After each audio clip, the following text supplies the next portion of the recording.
You're listening to Packers Talk Network. PackersTalk.com.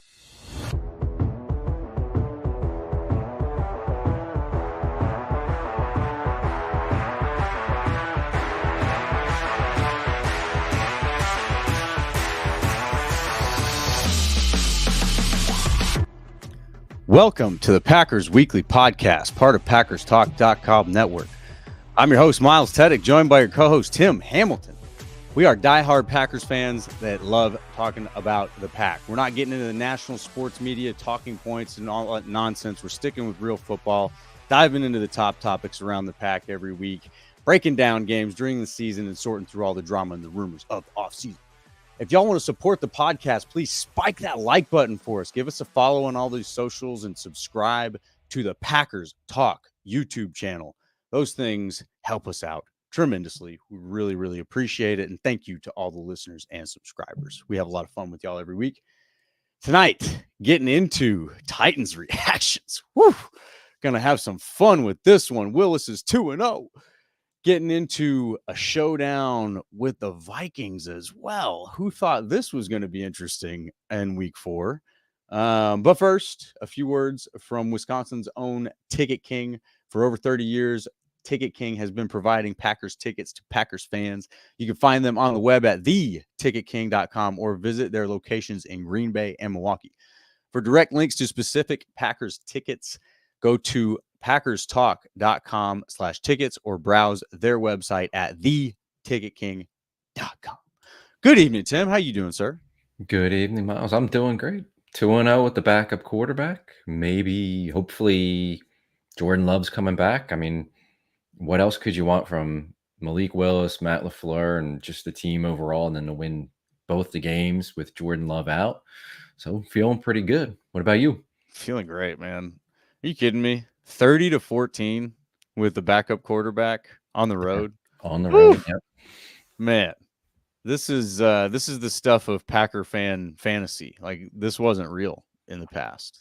Like, I remember that. There was a few seasons where Rodgers went down and we're like, okay, got to rely on the backup. And they won a couple, but it was always just scraping by. You know, it was always ugly. This was a lot of fun, man. This is just a fun win. This is one of those wins where you got to sit back and remember that we're in football season now. Life's good, right? The seasons are changing, leaves are changing. It's even starting to get cooler down here in Texas now. Life's great, man. I'm very, very excited. But yeah, I mean, what was your I don't know, biggest moment from that game? Well, I just think, like, overall, I know it's only 3 games and we don't know anything about any team right now. I mean, I think it's just way too early. Right. But what they were able to do these last 2 weeks, you know, we had talked about it before the Colts game, was like, any win's a good win, no matter how ugly it is. We'll just take any win they can get while Jordan Love's out. They win them both. And they played complementary football. The defense made plays. They had really good game plan. They were able to run the ball against the Colts. And then against the Titans, Malik Willis made some awesome plays in the passing game. Like, I just think they showed something with this early season adversity, losing your quarterback. And it's hard to win with a backup quarterback, not just in Green Bay, but you can look around the NFL and the teams that lose their quarterbacks. It's tough to win with your backup. And they win both games. You know, hopefully Jordan comes back and they don't have to try to win anymore. But it just kind of makes you feel really good about what this team could be once they get Jordan Love back. And it really kind of shows the strength of this team and just, you know, big picture, like, this could really mean something long term. Maybe it means nothing. It's a long season, but it makes me feel a whole lot better about just the overall state of the team and the coaching staff and what they're able to accomplish. And specifically being able to game plan and take advantage of Malik Willis and you know, changing what the style of play they had to on offense to fit him and to fit, you know, what they wanted to be able to do to win these 2 games. So yeah, I feel really good about them winning both of these games. I, you know, totally didn't expect them to be 2-0 here without Jordan Love. And say, you know, I know people can say the Colts and the Titans don't seem that good.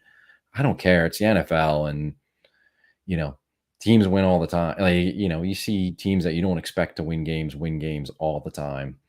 So It's true. Look at the Vikings.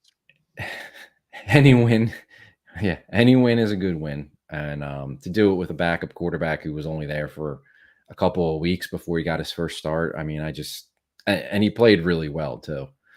I feel really good about where they're at right now. And, let's hope that, Jordan can come back and we can really see what this team's made of. Absolutely. That's the part that I'm excited about is, you got to win with the backup quarterback. Malik Willis even is looking good. Like you're not even just like scared about him going on the field right now. He's minimized mistakes, which I think is like the number one priority for the backup quarterback, right? Minimize mistakes. And he went out there and balled. He had some big third down throws, like third and longs he was converting. And it wasn't fluky. I mean, he was making really good throws, really good reads, especially I like the one over the middle to Dobbs. And he had one down the sideline. Not the first drive of the game where he hit Watson, but the second one to Watson. Like, he was in command. And what was most impressive were through 2 games, he didn't have a turnover either. And I thought that was huge. His track record, he only started a few games, but he had some turnovers when he did. And being a backup quarterback hadn't been there and learning the offense and learning the receivers, like to not have a turnover was incredible, really. But yeah, he made some big time throws against the Titans. And then he also used his legs a lot more against Tennessee for some crucial first downs, a touchdown run too. He had a excellent game and it was not a fluke whatsoever. Incredible. And I hope it's one of those things at the end of the year we can look back and be like, remember Malik Willis, man? Like, how cool was that he came in there and won 2 games for him and they didn't miss a beat really. Well, hopefully he doesn't, disappear into insignificance, but it could be one of those Sam Gatto like flashes. For those who were around for the Sam Gatto days, man, we were just starved for a good running back. And then Sam Gatto, this guy just comes out of nowhere and rips off a few 100-yard games. Yeah. And I remember in Gatto we trust, and God bless him. He retired from the NFL and went to be a doctor with the money that he made. That was such a neat story, but hopefully Malik Willis has, revived his career a little bit and will hang around and, find himself a starting job in the NFL. I'll root for that. Absolutely. Maybe he's the backup here for the next couple of years behind Jordan Love, and we can have all this confidence in him that if something does happen again, he can come in and run the offense. Yeah, I just don't think he'll make it that long. And this league is so starved for good quarterbacks that they'll overpay. I mean, look what, Goot went off and moved Rasul Douglas last year for a 3rd-round pick. And granted, I know we were at the lowest of the low, at that point, and we didn't think things were going to turn around. But yeah, I mean, he's proven he'll pull the trigger if somebody comes along with what he deems to be, I guess a fair price or even, more than he would expect.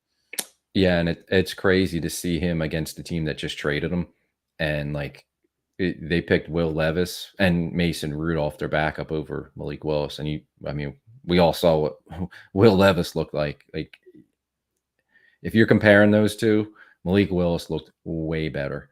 Yeah. I mean, Will Levis he was pretty awful. And I'm not saying like long-term, it works out for him. We don't know. But so much of it is the environment and the coaching and the system that you put him in. And you can see what a difference Matt LaFleur makes for Malik Willis. Absolutely.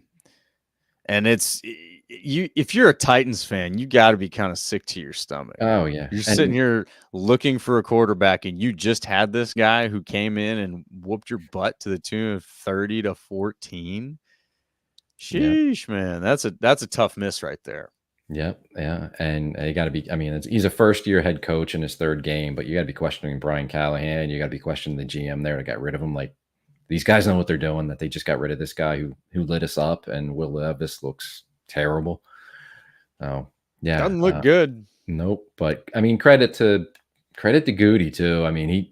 He looked at Pratt, he looked at Clifford and said, even though he used draft picks on both those guys the last 2 years, he knew they weren't good enough.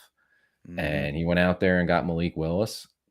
And then Matt LaFleur was able, along with Tom Clemens and Stenovich and the offensive coaching staff, they were able to craft the game plan, to help him out where it wasn't all on his shoulders. But, to get him to play really good football for him for 2 games. So, I mean, credit to all of them as well and putting them in that environment, which is obviously so much stronger than what it was in Tennessee. Yeah, no doubt about it. That's Goot strikes again, man. Goot absolutely strikes again. Yep. He's got his eyes out there, and credit to our audience. Our shower specifically. You had your hot take about Malik Willis, and then came back and ate crow, which total respect for you there.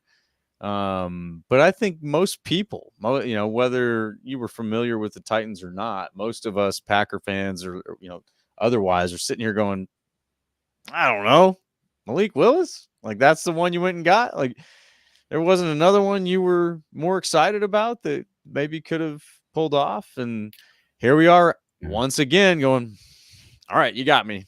You got me. He's pretty good. I didn't like it. I didn't like the move. And when Jordan Love was, got injured and we knew Malik Willis was starting, I didn't think it was going to turn out so good. I was hoping for maybe they can pull out a win, one win, and however many games he was going to miss. But I mean, I was not optimistic that Malik Willis was going to play well for him. So I'll eat crow on that as well. I was definitely wrong. Me too. I wasn't sitting here. I guess I did say in Goot we trust. That was my thing. It's like, look, because the point is they are guys he drafted and they are guys they had to look at, and then they said nope. They did that for a reason. So after the record that they have, you have to trust it, right? Yeah. So it'll be interesting to see what happens with Malik Willis from here. I think, you want to hold on to him as a backup as long as you can after seeing what you've seen here. But if somebody comes along offering an unreasonable amount because they're desperate for a quarterback with a pulse, I don't feel like Malik Willis is long lived in Green Bay. I'll say that after this performance and as impulsive as this league is, I don't think that he'll last. I think somebody will pay a price for him that Goot can't say no to, and he'll accept having Sean Clifford and hope that Jordan Love stays healthy. But we'll see. I mean, I really do hope he stays because the insurance policy is huge. I think that's more of an off-season thing. Like I couldn't imagine they move him in season just because they like him enough and what he's done, and they don't want to risk another injury and not having Malik Willis. But yeah, it might be a thing in the offseason. The team looks at what he did and they figure they can do the same thing and keep improving his game with more reps. So yeah, maybe it's something they're able to make a trade in the offseason. But I mean, he's certainly much more highly thought of now around the league than he was before he came to Green Bay. No doubt. No doubt. It didn't look good before he came to Green Bay. And that 7th round pick they gave up, I mean, it's already a home run trade, no matter what happens. Like trading a 7th round pick for 2 wins from your backup quarterback all day. Yeah. Sign me up. Yeah, absolutely. Sign me up. And I mean, while we're on the topic, Goot has now done more with a 7th round pick than Ryan Poles has done with the 1st overall pick. Just throwing that out there. So anyway, it's early.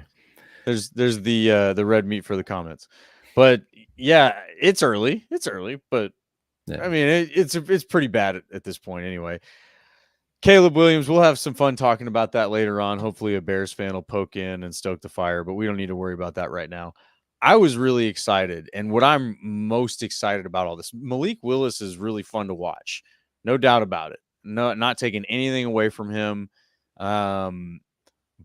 But being 2-0 with your backup QB is special for a lot of other reasons than your backup QB. So, and we made our predictions last week through what we thought would go out there. I threw the obvious thing out there, like run game and defense got to do the work, right? Don't rely on the QB is essentially the idea. And I just kind of felt like in this matchup, Will Levis was going to give you chances. He was going to make mistakes, and he did, and that's He what did. happened. Yeah. The ground game got going. They had to work a little harder for it, with those big guys in the middle for Tennessee. But the fact that they were able to play complementary football during this 2-0 stretch with Malik Willis, and I don't care about the caliber of team on the other side. I really don't. It does not matter. Doesn't matter. The fact that they were able to do that with, the complementary football that they've played, a strong defense, strong running game, that is something that we have been begging for in Green Bay for years. That was one of the reasons McCarthy was under, so much pressure. It's like the guy can't win without Aaron Rodgers. And so I'm just thrilled to see the things coming together around the QB, knowing that this team functions if Jordan Love's not in there. Yeah. Yeah, absolutely. I mean, that was so impressive. And we had talked about it before the Colts game, was like everybody has to step up. It can't just be one, like running game on offense. The entire defense, you got to step up now. We can't wait for you to get used to the new system and stuff. And they all did. The coaching staff, like the game plans they had back-to-back weeks on offense, really impressive. The receivers stepped up. They weren't calling on much against the Colts, but they stayed in the game with the run blocking, especially against the Colts, and they had guys making plays against the Titans. But yeah, the complementary football, like we haven't seen that. And it was everybody. It takes everybody, and we've seen that these last 2 weeks. I mean, Josh Jacobs was awesome against the Colts. Didn't have so much running room against the Titans, but we saw Emmanuel Wilson, the big screen pass, and you look good in the running game. I think they found something there with Emmanuel Wilson. Like, he's a legit NFL running back, a number 2, number 3 type of guy. Like, he looks really good. And the defense making plays. Like, I don't know if they can live all year getting all these turnovers like they did. It's probably not going to last. But you're stepping up and you're making plays when your starter's down, and you're making plays against bad quarterbacks who you should make plays against. Which you're not making Bryce Young look like an all-pro. That's where I was going. In our recent past, Will Levis, with Joe Barry's defense, Will Levis would have thrown for 300 yards and 3 touchdowns on us. Yeah. So yeah, they played Will Levis, they played Anthony Richardson, who both those guys right now are bad quarterbacks. Not saying they're going to continue to be, but they are right now. But you made them look bad, and you took the ball away from those guys. Like, you did what you were supposed to do, but it's something that we're not used to seeing. Right. And you help support the offense when they needed the support because they're down their starting quarterback. So you gave them, multiple turnovers in each game. Complementary football. Like, there's a lot to work on still, but, it's 3 games into the season. There's a lot to work on for every team. Oh, yeah. There's a lot of positive signs for, like, what this thing could be, what this team could be as they build and go throughout the season, especially if they can get Jordan Love back this week. Yeah, no doubt about it. And big credit to Matt LaFleur for, again, just I would say growing as a leader. Really, since we started this podcast, we've been talking about that because that was the handoff point from Aaron Rodgers. But this has been a big moment for him to grow as a leader last season and now this season without Jordan Love, and he's done it. And the way he's rallying this team, the way he's making sure who knows how much his hands are on the offensive game plan or not. I got to believe that he's signing off on it to some extent, right? They're not going into the game being like, all right, surprise, coach. I'm very, very excited about that. And I'm ready to start the Matt LaFleur for Coach of the Year campaign right now. Cause we've had these conversations now several times. I mean, his first few seasons, we thought he was deserving of it. And the guy, he kept getting one-upped by other coaches, doing pretty impressive work as well. And now, we're at the point of the conversation where it's not a body of work award, like, fine, but the work he's doing this season already. I mean, losing your starting quarterback that early having a guy who just got in the building weeks ago, like didn't have a training camp with the guy, and now you're going to go off and be, you're going to get to 2-0 with him. That's a huge, huge start. Now, there's a lot of football left to play for sure. Sure. But the trajectory of LaFleur right now, I feel like, is straight up, and I'm tickled, man. Like as a fan, I'm just pumped. Like I'm just sitting here like with my popcorn, like yeah, man. And it's really fun because I'm looking around, watching all these other franchises crash and burn, Dallas, Chicago, and it's just like, what else can you ask for as a fan? I mean, yeah, sure, we all want a championship, but most of the time you're not going to get that. At least, and I guess one of the reasons I want to call this out is because one of the famous lines that our rivals love to use against us is, "Oh, you've had 30 years of Hall of Fame quarterback play and only 2 Super Bowls." Like, oh, brilliant, coming from somebody w's never seen a Super Bowl, right? Times like this are why, or a Hall of Fame quarterback. But times like this are why we're okay with that, because our team is playing well. They're giving us as much to hope for as anything we could ask for, any other team in the league right now at this point in the season. And that's what you want as a fan, right? You want to have that thing to hope for and cheer for. And, you can already see teams jumping ship from, their fans jumping ship from their teams because they just look like a hot garbage. So I'm just very, very excited about where this whole team is at now and what LaFleur has done to really build up this unit. It seems like their chemistry is rock solid. It seems like their game planning is going very well. And props to him for getting Halfley ready. I'll say this. I was, shots fired at Stinovich because of his inexperience. Well, Halfley's never called plays for a defense in the NFL. So, I mean, he's inexperienced as well. And I think that to some extent, LaFleur has helped him get ready to call plays. LaFleur's an excellent play caller, obviously. So I'm excited to see all of this growing and progressing. And yeah, there's little things here and there that I'm sure we could gripe about. Oh, Quay Walker's not playing well. Kenny Clark's PFF grade is really low. I get it. Nothing's perfect. It's early. But the team is playing well as a unit. It is early, and there's just circumstantial things that maybe cause your PFF grade to be lower than it should be. But you did what the team asked you to do. And that was JJ Watt's comeback on that. It's like, look, if I'm doing what the team asked me to do, I really don't care what PFF thinks. And I think that's the way we need to be looking at it, especially with like a Kenny Clark. The guy got a 3rd contract from this team for a reason, so I don't think you get your 3rd contract and then you get complacent. I mean, a lot of guys might get their first big contract and get complacent, but when you're on your 3rd, you're there for a reason. So I don't know. I'm just very excited to see the way things are progressing, and the way that they are progressing. We should be just as hopeful as ever for how they will continue to progress in the season. So Matt LaFleur for Coach of the Year. What do you think, man?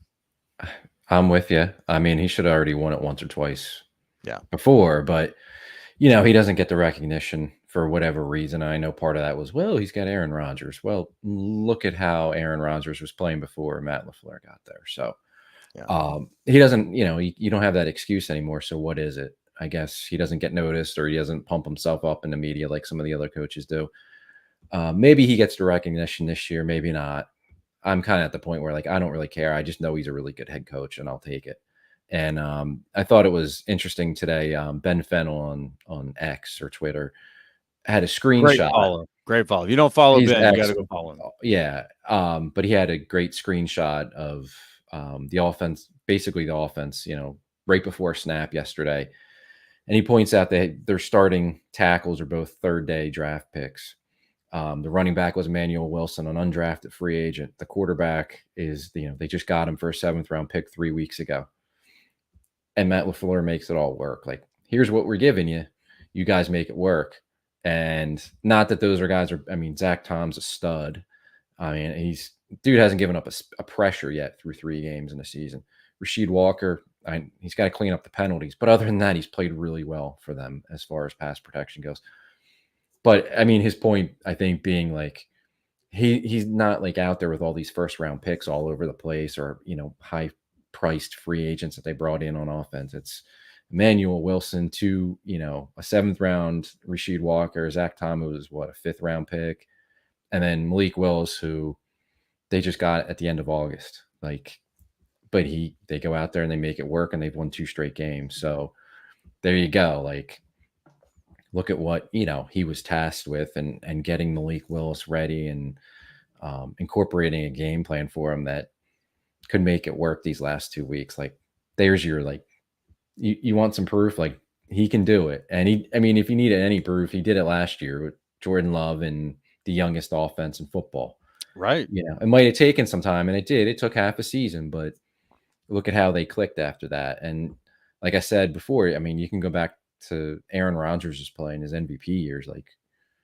If you don't think LaFleur had impact on that, you're crazy. If you think he was just along for the ride because it was Aaron Rodgers, you weren't paying attention to what happened right before LaFleur got there. Right. And you don't know. You just know it's Aaron Rodgers, and you don't know anything. That's how the national media is. But, he wasn't playing good for McCarthy. He didn't want to play for McCarthy anymore. He didn't want to play in that system anymore. So they went out and got a different coach to run a different system, and that's what he was running. So, there's no excuses. There never should have been. LaFleur is one of the better coaches in football, and he's just adding to his resume right now, which is awesome to see. No, 100%. And I'm very excited to see how the rest of the season unfolds. You're going to hit adversity. There's going to be mistakes made. These guys are still super young. But what they're doing with what they have right now is what's most exciting. When you're able to do that, that's a big, big deal. And it doesn't manifest itself until later on. These things aren't what, you don't see these things really pay off until it's crunch time at the end of the season. It's cold. It's, whatever it is. But the character this team seems to be building right now is really, really exciting. So that said, let's jump into the comments to help us get into what is coming next. Matthew Tan says next up are the Vikings, and I agree. Good to see you, Matthew. Glad you're with us this evening. And you think Love is back? I don't know. We're gonna have to talk about that. We're gonna have to talk about that for a minute. R jumping in. Good to see you, R Showers. Thing is, we are shaky in the early season. A lot of years, young team putting up 30 on the road. Defense looking competent. Edgerrin getting more run. Hard to complain other than the O-line flags. Got you. Yes. O-line flags are frustrating. Also very correctable. So I would say, relative to other early season shakiness, they're off to a very nice start. So if O-line flags is the worst, we're in great shape. Chris in, good to see you, sir. Love this team, even with Quay starting. Hey, we're putting good vibes in Quay's direction. I'm not giving up on Quay yet. We're gonna will him into being a better player, maybe an all-pro linebacker. We'll see. We're gonna get there. But let's see here. What else we got? We got a whole. I can't even keep up with y'all's comments too much, but good. I'm glad y'all are in with us. Now let's get in to this Vikings matchup. Now that's at Vikings. Oops, I need to correct that. Get that out of there. It is actually at Lambeau versus Vikings. Excuse me. Showdown at Lambeau, NFC North showdown that I certainly didn't think was going to be very exciting. I didn't think that the Vikings had much going for them, especially the way some of their players started, just health-wise. They had unfortunate player death like that. That's pretty wild. Just a lot of unfortunate player things happening in their organization, injuries and otherwise. And so it just didn't seem like they had a lot going for them. So I will do this. I mentioned this before we got going, Tim. I'll run out of my good things to say tokens on the Vikings right here, because I don't have a lot of those. But it seems like they have really good leadership on that team. The adversity they've overcome, very impressive. The wins they have seem legit. These aren't fluky wins. Watching the game against the Texans a little bit, like they just beat the Texans. They were the better team. And the Texans coming into the season, I thought were going to be one of the best teams. they may have some early season stuff to shake out, but it's hard not to be impressed by what the Vikings have done to this point. And it's all the good things to say tokens I've got for the Vikings. I hear you. I hate to say it too, but yeah, I think so far they're legit. Like, I don't think anything they're doing is fluky. They beat up on the Giants week 1. Okay, Giants aren't a good team, but went on the road and did it. And then the last 2 weeks, they beat the Niners and the Texans. And, beat them handily. Yeah, I know the 49ers kind of came back. The score's a little deceiving, but they won that game convincingly. And then they really took it to the Texans on Sunday. Yeah. I don't know if it's going to last all season for them. We'll see. But right now they're legit. Like, I don't think anything they're doing is, just fluky, things that we usually see from the Bears where their defense and special teams score touchdowns and they win in crazy ways and they're really not that good. I think right now they're legit. And on both sides of the ball, like, credit to Kevin O'Connell, Kevin O'Connell for getting what he's getting out of Sam Darnold, who looked like a lost cause, a couple years ago, he looked like a lost cause. And he's playing the best football of his career. Justin Jefferson's still Justin Jefferson. He's smoking anybody they put out there against him. He's done it the last 2 weeks. No Jordan Addison. I don't know if he plays this week, but he's missed 2 games. He's on PUP, so he's not playing this week, recovering from his injury from last year. I know everybody's going to, be interested. Jair against Justin Jefferson. Yeah, but Jair can't take him alone. Like, you got to help him. Yeah. And he's got to be, and I'm sure he will be, the focal point. But then they got our old buddy Aaron Jones running real well for him. You hate to see it, but he's still Aaron Jones, and he's good. He's going to be. He's got a little something extra playing in Lambeau.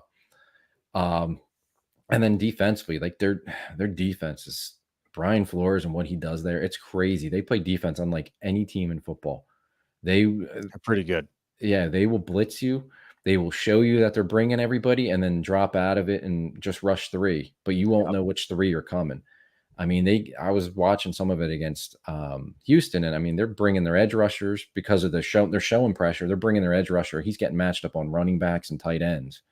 Obviously, they're going to win those matchups, or they're getting free rushers, and they're dropping into cover 2, and I mean, confusing the hell out of the teams they're playing. I know, I think the stat was when they played the Niners maybe only ran 1 play action pass the entire game, which is unlike the Niners. Yeah, because that's very uncharacteristic. They didn't want Purdy, and this isn't even a shot against Purdy, but they didn't want him seeing one thing, turning his back for the play action, then turning around, and the Vikings, because they changed their coverages so much after the snap, he's going to see something different. Like, they want him to have his eyes on that defense.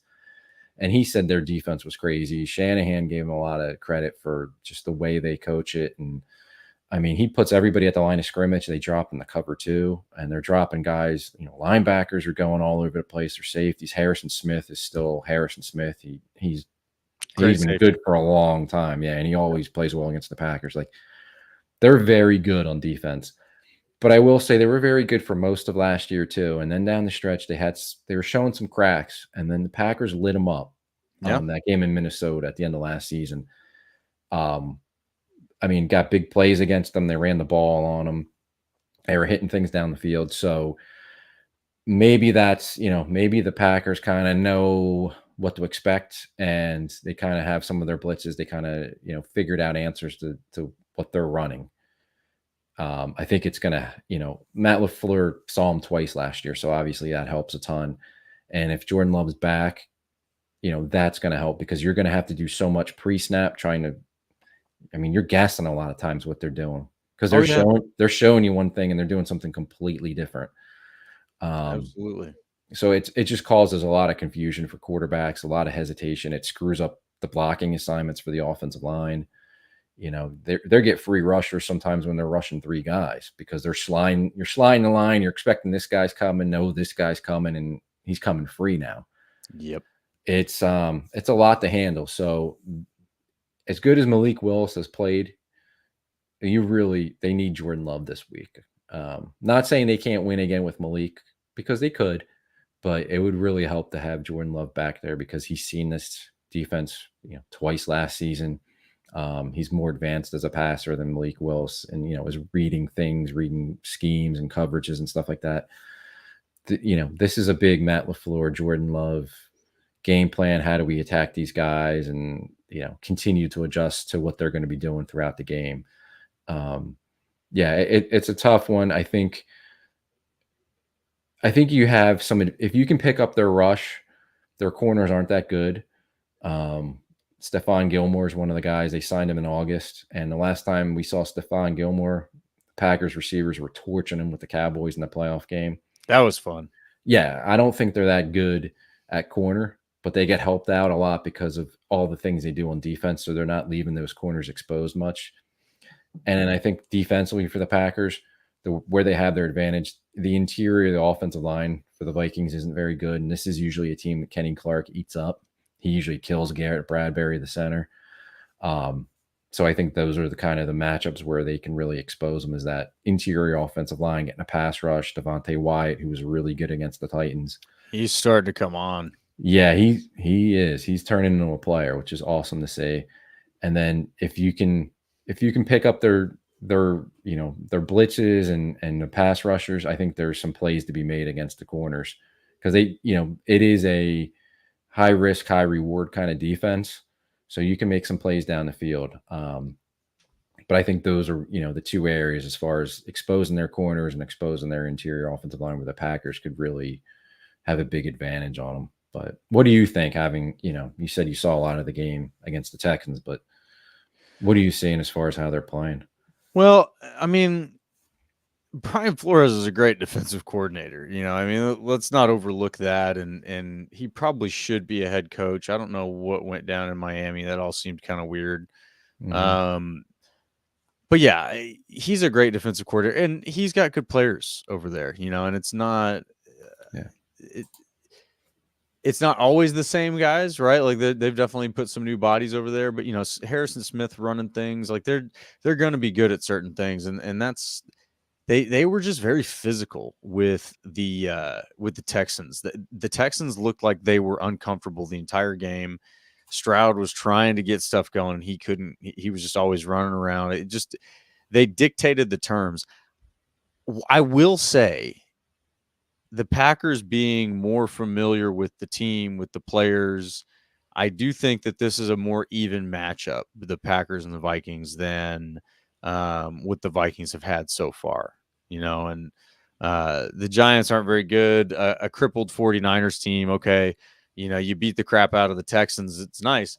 But these aren't teams that are real familiar with the Vikings. Like you're saying, Bradbury and Kenny Clark, there's certain matchups that you're going to have that are familiar, and these guys know more about each other than just strategy, right? They Clark understands Bradbury's weaknesses. If I do this to him, he'll do that. There's ways to take advantage of things that about people. So that's what I think levels this matchup a little bit. I think it's going to be a close one, but I do think that the Packers defense will be able to rein in the Vikings offense. It'll be a bend don't break situation, but a lot like what they just played this last week. They gave up some yardage against the Titans, but at the end of the day, they forced turnovers. They didn't allow those drives to end well. So I think they should try to be doing the same thing with the Vikings. You're going to give up certain plays to Jefferson, to Jones, just because they're great players, great athletes. Darnold is a solid quarterback, but he's not Pat Mahomes, and he's not a great athlete. So if you can get your pass rush fired up, you can generate pressure coming from the middle. That's going to make it a tough day for him to try to get the ball out to Justin Jefferson. And I think that's really one of the ways that they've mitigated him in the past, is they've made it very difficult for the quarterback to get it to him in the first place. So I think that's really the plan. You're going to give him something, right? It's Justin Jefferson. He's one of the best in the league right now. Aaron Jones still looks good. He's not, just because we didn't get to keep him doesn't mean he's washed. He's still running pretty well and still a great leader, I'm sure, providing some great chemistry to that locker room. But Yeah, it's going to be an interesting one. I think if this were in Minnesota, I would feel less comfortable about it. But the Packers, I mean, under LaFleur, they love playing at Lambeau, man. They play much better at Lambeau. Maybe not as well in the playoffs as they need to, but in the regular season, they do very well at Lambeau. So I'd expect them to be able to win this one. But I think it's going to be close. Oh, yeah. Yeah, I definitely think it's going to be a close game for sure. I do think it's going to be close. And, the Vikings have come into Lambeau and slapped the Packers around in the past. It's not out of the question. They did it last season. Yeah, I mean it just, that's one of the things that makes a rivalry, right? It's just a different game. Different game than I think what the Vikings have seen so far this season, certainly than the Packers have seen this so far this season. But the Packers getting love back, and what I am excited about is you've got some film now to work with. You've got 3 games to see what guys have done, see what you can take advantage of. But you've also got the offense warmed up a little bit. You've got the skill positions, the receivers, the tight ends. They've had a chance to run around and make a few mistakes, even though Jordan Love wasn't in there. I just kind of feel like this is one of those games where they're ready to cut things loose a little bit, right? Get out there, create some horizontal movement, and send Christian Watson flying down the field. I don't know. That's just a total gut feeling, but that's what I'm hoping for, I guess. Yeah, I can hear you. And I mean, remember last year when they played him up in the dome, that was the Bo Melton breakout game where he had Yeah, that's true. 100 yards. So, True.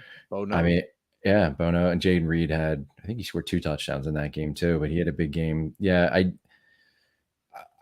we don't know what Jordan Love, at this point, if he's playing or not. I think we're both kind of assuming he's going to be ready to play.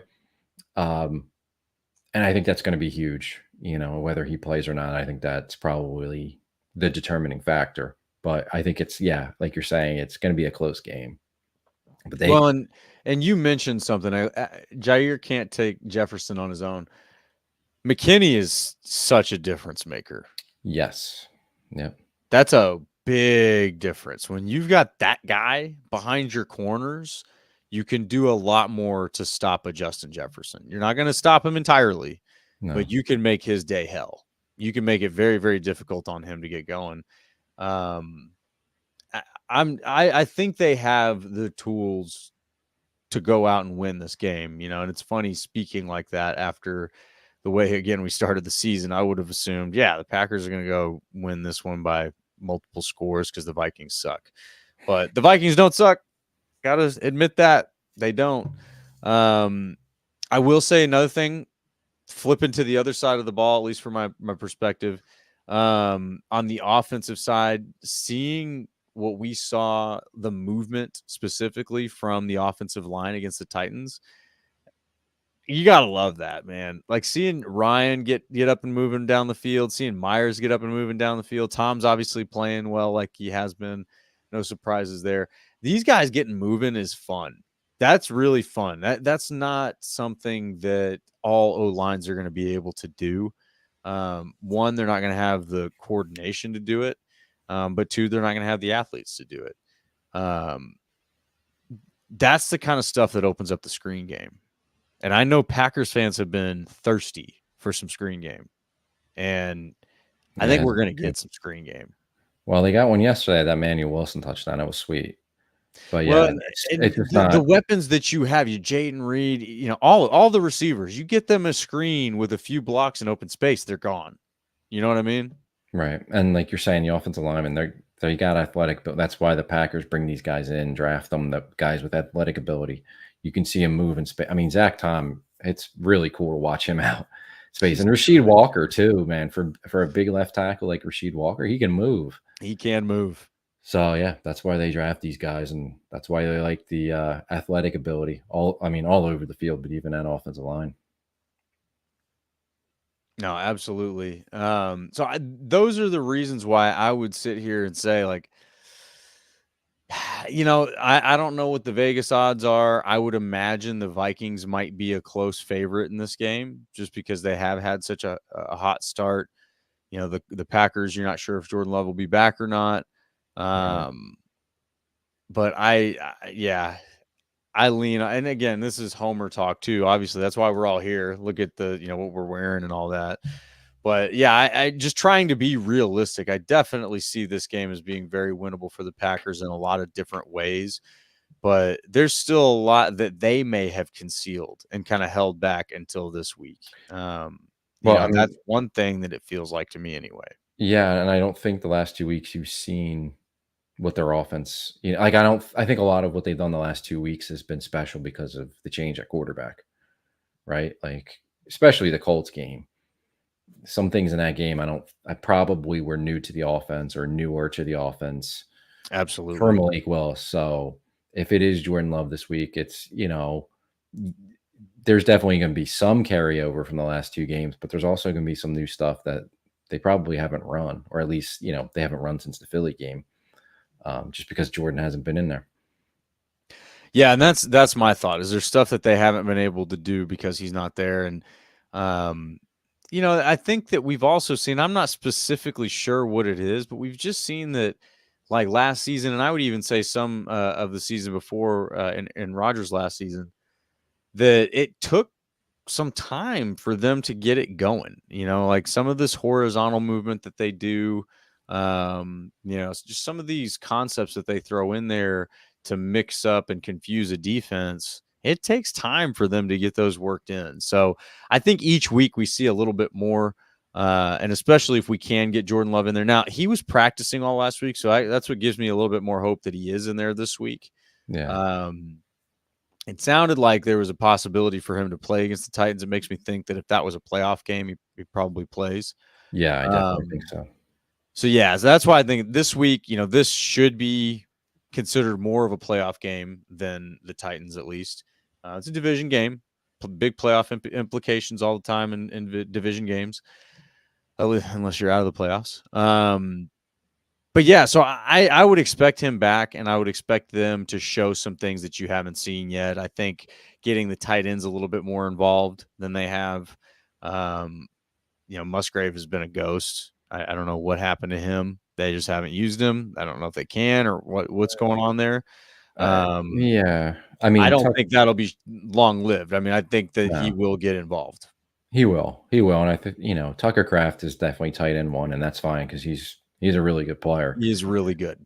He's more complete tight end, and I especially think the last 2 weeks with a lot more run blocking that they've been doing, that's why he's been getting more playing time. Though it was closer as far as the playing time split against Tennessee than it had been the first 2 weeks, but I think Musgrave, yeah, like you said, he's going to get more involved. It's it's just taking time. It's he's got to play better.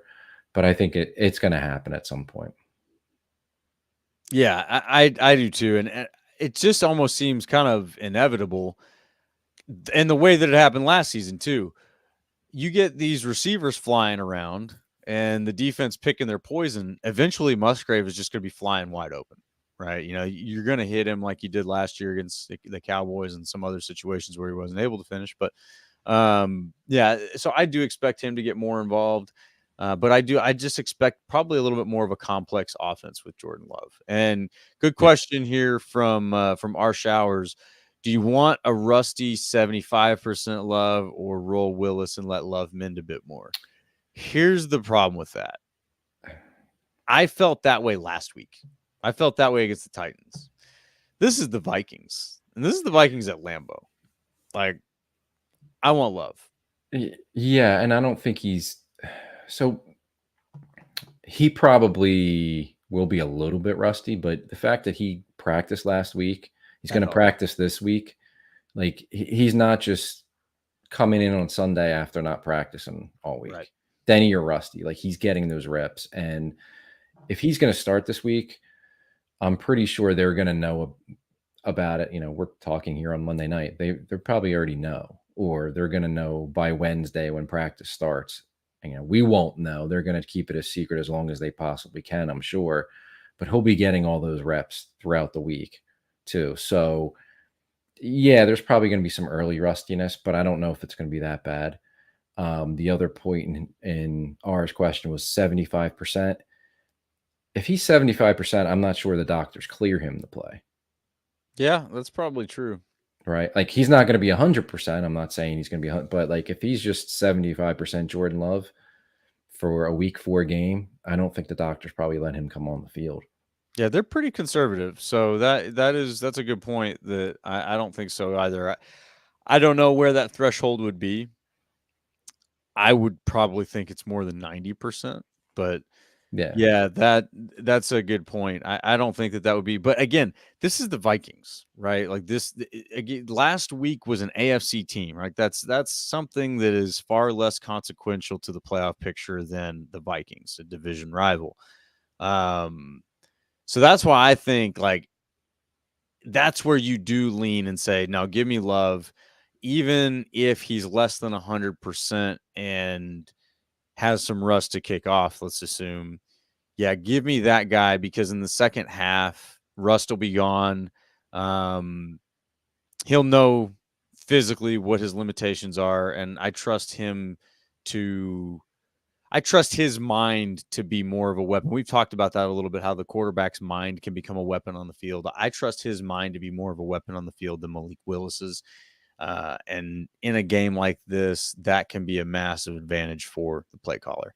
So that's one of those things. Like I think that LaFleur and team would want the guy, Jordan Love, on the field for that reason. Like, hey, man, we're taking real fire here. This is a real defense. This is a real tough challenge. This is no longer, I won't say preseason, but when you're going against AFC teams early on in the season, those games are just not as consequential as a division rival. So yeah, that's why I would lean with that. But the Bite Me joins. It's good to see you, Bite Me. It says Love looked horrible in that first game, to be honest, and that's fair. That's fair. He didn't look good in that first game. I don't think he was horrible. He missed some throws. I don't think he was horrible. I don't think he was horrible. Up and down in that game. But I think first game has to have an asterisk on it all the time. We've seen that. We saw it with Rodgers too. They had the first game stinker, and then they would turn it back on. Yeah. So, and I think, that game, if you go back to it, he was getting his calf worked on a lot. Like, cramping. I don't know if it was cramping or whatever. Definitely cramping. And on that field, he didn't look like he was getting his feet set. So I don't know if it was the cramping. I don't know if the field that everybody was slipping on was a factor, or if hey, you know what? Thank you for that reminder. That messed up. I've got a bone to pick with the training staff here. All right. If your guy is cramping, where is the pickle juice? Holy crap, guys. It didn't make it down to Brazil. Like, you got to have the pickle juice on hand. I see this man eating bananas. Get this man some pickle juice. We know this. This is not a secret. The athletic community at large knows that pickle juice is the way when you're cramping up. You got to get this man some pickle juice. I was just screaming at my screens like, get a pickle juice. Anyway, so yeah, he was cramping up. There was a lot of things in that game, and it's in Brazil. I don't think that can be understated either. Like that's a tough trip. Like think about that. You got to take a work trip, 10-hour flight. Like there's just a lot that goes into that. So I can forgive that first game. I can say he didn't look great in it, but I can also say that yeah, there's a lot of reasons why you might not, and why I wouldn't expect him to look like that this week if he plays against the Vikings. I think you get a little bit more of a polished Jordan Love, somebody who's itching to get back out there. Yeah, I would expect him to be pretty dialed in, to be honest. But yeah, we are. We're all just speculating. Good point, R. So anyway, yeah, I'm interested to see how it goes. I think if Jordan Love doesn't play, can they win? Sure. I think they can, but it's going to be difficult. It's going to be really difficult, but it's going to be tough whether he plays or not. I think there's a way they can win with Malik Willis again. Sure. But they're going to need a big game out of Josh Jacobs. The run game wasn't that good against Tennessee. Tennessee shut it down. He's gonna need to have a huge game if it's Malik Willis under center, because you can't have Malik Willis facing, 3rd and 10s, 3rd and 8 all the game long against that defense. It's going to be really tough. It's tough for any quarterback, but yeah, for somebody that's as inexperienced as he is and is still really raw as a passer, that would be a big problem. So yeah, they can win with Malik Willis again, but I think they're much better chances are with Jordan Love in there. Yeah, I do agree.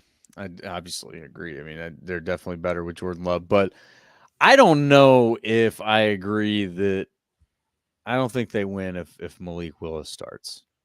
I think if Malik Willis plays, I don't necessarily think that he blows the game for you, but I think you're so limited that the game just will get out of reach because that's a good defense. Yeah, they're going to throw things at him that are going to be tough for him to decipher with the limited prep that he's had. And I don't know if you can overcome that. And my confidence last week, and really even against the Colts, was that the Packers defense had a manageable matchup, we'll say. Jonathan Taylor's a great running back, no doubt that's a challenge. But in Anthony Richardson and Will Levis at quarterback, you knew both guys were going to make mistakes at some point. I'm sure the players had keys and things that they knew these guys are going to give them an opportunity. I think this week's a very different story. And I'm not saying that Sam Darnold is some all-pro quarterback, but the weapons that you have to account for regardless of who's throwing the ball, that's a tough challenge. Justin Jefferson, I believe somebody in the chat said that Addison's supposed to come back. That's another one. He's a very good receiver. And obviously Aaron Jones. These guys know who Aaron Jones is. They know what they have to deal with. They've practiced against him enough. This is a tough challenge. Whoever's throwing the rock, you got a tough challenge this week. Yeah, and I think if it's Malik Willis, it's really it's LaFleur, and the offensive coaches have to have a really good game plan in place in the passing game. Malik, we know what they're going to do. Here's where you go with the ball, sort of thing. Trust us. When we're calling this play, this is where we want the ball to go. Throw it there and anticipate it going there. Almost, I don't want to say manage them, but in a way, hey, trust us more than worrying about what they're doing on defense and all the movement and all the different looks. Trust us that we know and we have a plan and we can execute against this passing game. I think that's what it's going to be. And obviously limiting mistakes, which he's done so far. He's done an excellent job of no turnovers. So he'd have to do that again, I think. But yeah, it'd be really tough to win this game with Malik Willis. Yeah. Yeah. And again, he's done A+ in limiting mistakes. Absolutely. Yeah. You can't do any better than not turning the ball over. But yeah, it's just, I think to win this game, you're going to need to be able to create opportunities for yourself. And I just don't think that Malik Willis gives you the chance to do that like Jordan Love does. So yeah, it's going to be a tough game. It's going to be a tough game. Let's see here. Chat. You guys get your predictions fired up. Let's hear what we got. What's your score? Who's winning? What's it going to take to win this game? Tim, give us a key to the game. What is it? What is the key to the game? What do they have to do to win this game? Just the one thing. And what's your score prediction? So I'll give you something we haven't talked about because we've talked about a lot with this game. Right. I think it's time for the receivers. Not that they haven't done it yet, but make some plays. Help whoever the quarterback is, because Jordan Love coming off injury or Malik Willis, it's time for you guys to step up and make some plays, make some big plays in the passing game. So not that I'm dumping on the receivers, because I think they've been fine for the most part. They've done a pretty good job. Yeah. I mean, and they haven't been called on a whole lot the last 2 weeks because of the game plan, because of the situation and all that. But make some plays. We saw Romeo Doubs go up and get the deep one against the Colts, which was awesome. Watson made a couple plays against the Titans. Jaden Reed's been really good. But I think they can really make a difference in this game, making some plays for whichever quarterback's in there, making some big plays. So, yeah, I think it's one of those games where you can't have, some drops, some contested catches that they don't come down with. It's step up now, make some plays for whoever your quarterback is this week and be the difference maker, because on the other side, they got Justin Jefferson, who makes plays on everybody. Yeah, no doubt about that. So, no, that's a good point. I agree. I'd like to see the receivers be, I don't know, maybe a little bit more stars of the show this week. I don't want to take away from what Jaden Reed's done. He's, let's not forget, through week 1, he was the MVP front runner. All right. But yeah, I agree. I'd love to see the receivers take over this game and really be the reason they win this game. They probably have one of the better matchups. The secondary for the outside of Harrison Smith for the Vikings is they're not that they're bad. They're just they're not scaring anybody. You should be able to win some of those matchups. You may not win 100% of them, but you should be able to win some of those matchups and manipulate things in your favor with all the weapons you've got. So yeah, I totally agree with that. So, what's your score prediction? Ooh, I think the Packers win. Okay. There's no way I'm picking the Vikings. Can't do it. No, I can't bring myself to do it. A score. Ooh, I'll go. I want to say 24-20, but I think that might be a little low. No, I'll say 24-20 Packers. 24-20? Yeah. The defense steps up, and I mean, I know 20 points isn't shutting them down, but I think the defense steps up when they need them to. Yeah, I mean, if you're holding this offense to 20 points, yeah, I won't say it's shutting them down, but that's a winnable performance. We'll call it that. And I think they make some big stops in the second half. Call it the anti-Joe Barry, and get off the field a couple of times when you need them to. Yeah, I mean, that's been the biggest difference so far with the defense is they are turning the ball over consistently and in great moments where they really need it. So, all right. Well, my key to the game, I'm gonna say, is gonna be the Packers pass rush. I know some of the chat has been saying some of the same things. We want to see Gary step up. LVN needs to step up. Enoch Bari stepped up this last week, man. That was a hell of a sack fumble. That was fun to watch. Awesome. Devontae Wyatt was really good. Yeah, Devontae Wyatt's looking strong. So I think that they're showing flashes of like, hey, this is coming around now. Yeah, I agree. I think if Rashawn Gary and LVN can get in on some of the action and show up this week, that'll be really, really important and probably a difference maker. So I'll do that. Last week my prediction before the game was that Jair would get the pick six to seal the game. It wasn't necessarily to seal the game, but he did get a pick six. So this week I'll say that Rashawn Gary checks in. He comes out and has a big day. I'll say more than one sack. I can't commit to a number, but I'm going to say north of one. And the Packers get the win, but I do think it's going to be a little bit more high scoring. I'm going to go with I'm going to go 34-27 Packers. Okay. I could see that for sure. I think it's close. And then at the end, the Packers take control. That's what I think. It's going to be some back and forth, some mistakes made on both sides. Just hoping for a good game, man. If the Packers get blown out, this is going to hurt my soul. So I don't want to see that. No, don't think that. Can't see They're that. not getting blown out. Don't think that. Can't see that. So, all right. Chris N got one of our predictions here in the chat. Packers by 7 with love, of course. We got a rogue Steelers fan in the chat. Timothy McWilliams. Good to see you, sir. Thanks for hanging out. Go Steelers 3-0. With Justin Fields. Yeah, absolutely. With Justin. What a difference an organization makes. Huh? And might we just say that while we didn't spend a lot of time on the topic on this podcast, we did agree that they were probably better off keeping Fields. I disagree. Oh, you didn't? Oh, I thought we agreed. I'm sorry. Okay, never mind. We didn't agree. That was always my opinion. That's you. Yeah. I did have that opinion. It made sense. Like, hey, you got this guy. He's not that bad. Like, put a bunch of assets around him, and you could take off. But instead, they hit the reset button. Here we are. So yeah, hey, good for the Steelers. You guys got a quarterback that's winning some games for you now, and the Bears couldn't figure out how to get him to win games. So there's that. Just love any shots we could take at the Bears. Any other shots? Anybody else got a shot for the Bears? The end of the show is a great time for shots at the Bears because they do still suck. Want to give? Let's see here.